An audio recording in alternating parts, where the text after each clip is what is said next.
மற்றும் பிரதானிகளுக்கு பிரியமானவர்களாக இருந்தாங்க. இந்த எஸ்தர் ராஜாத்தியை குறித்து நாம் பார்க்கும்போது இவங்க அவங்களுடைய சகோதரராகிய முர்தெகாயினால வளர்க்கப்பட்டாங்க. தாய் தகப்பன் அற்ற பெற்றோர் இல்லாத அந்த எஸ்தர் ராஜாத்தி தன்னுடைய சகோதரரான முர்தெகாயினுடைய வளர்க்கப்பட்ட அந்த சூழ்நிலையில் அவங்க முர்தெகாய் என்னெல்லாம் கற்பித்து கொடுத்தாங்களோ அந்த காரியங்களுக்கெல்லாம் அவங்க கீழ்ப்படிந்து அவங்க சொற்கேட்டு நடந்தாங்க. நம்ம வேதத்தில் பார்க்கும்போது எஸ்தர் புஸ்தகத்தில் அதிகாரம் 2 5 முதல் 10 வசனங்கள் வரை நம்ம வாசிக்கும் பொழுது அவங்களுடைய சகோதரன் சொன்ன காரியங்களுக்கெல்லாம் அவங்க கீழ்ப்படிந்து நடந்ததுனால அதற்கு பின்னாடி வரக்கூடிய ஆசீர்வாதம் என்ன என்று நம்ம பார்க்க முடியும். இப்போ எஸ்தர் ராஜாத்தியாக தேர்ந்தெடுக்கப்படுவதற்காக அநேக பெண்களோடு கூட அவங்க சூசான் அரண்மனைக்கு வந்துட்டாங்க. அவங்களுக்குரியதான அந்த சுத்திகரிப்பு காரியங்கள் 12 மாதங்கள் நடக்குது.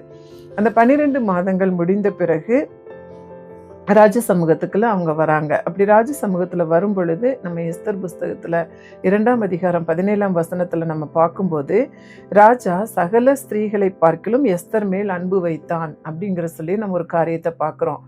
ஏன் அன்பு வைத்தான் அப்படிங்கிற காரியம் பார்க்கும்போது அந்த எஸ்தருக்கு இருந்த ஒரே காரியம் கீழ்ப்படிதல். அவங்க எல்லாரிடத்திலும் அவங்களுக்கு தயவு கிடைக்கவும் அவங்க எல்லாரிடத்திலும் அவங்களுக்கு நன்மையை பெற்றுக்கொள்ளவும் அவங்களுக்கு காரணமாக இருந்தது அந்த கீழ்ப்படிதல், சொற்கேட்டு நடத்தல். ஆண்டவருக்கு பயந்த ஸ்திரீயாக அவங்க இருந்தாங்க, கன்னி பெண்ணாக இருந்தாங்க.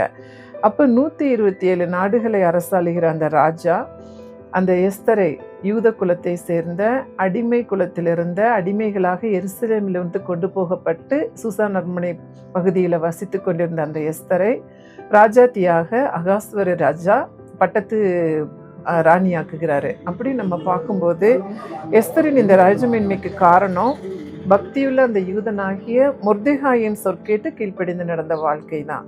அதனால் அடிமைத்தனத்திலிருந்து ராஜ மேன்மைக்கு அவங்க போனாங்க. நம்ம வழக்கத்தில் சொல்கிற மாதிரி குப்பையிலிருந்து கோபுரத்திற்கு செல்வது போல நம்மளும் நம்மளோட வாழ்க்கையில் ஆண்டவராகிய இயேசு கிறிஸ்து மீது உள்ள பயபக்தியோடு நம்ம ஒவ்வொரு நாளும் நடந்து நம்மளுடைய பெரியவர் சொற்கேட்டு ஆண்டவர் என்ன நமக்கு கற்பித்து கொடுக்கிறார் வேதத்தின் மூலமாக அப்படிங்கிறதையும் நம்ம ஒவ்வொரு நாளும் அவருடைய சத்தத்துக்கு செவி கொடுத்து நம்ம நடக்கும்போது ஆண்டவர் நம்மை மேன்மையாக வைப்பார்.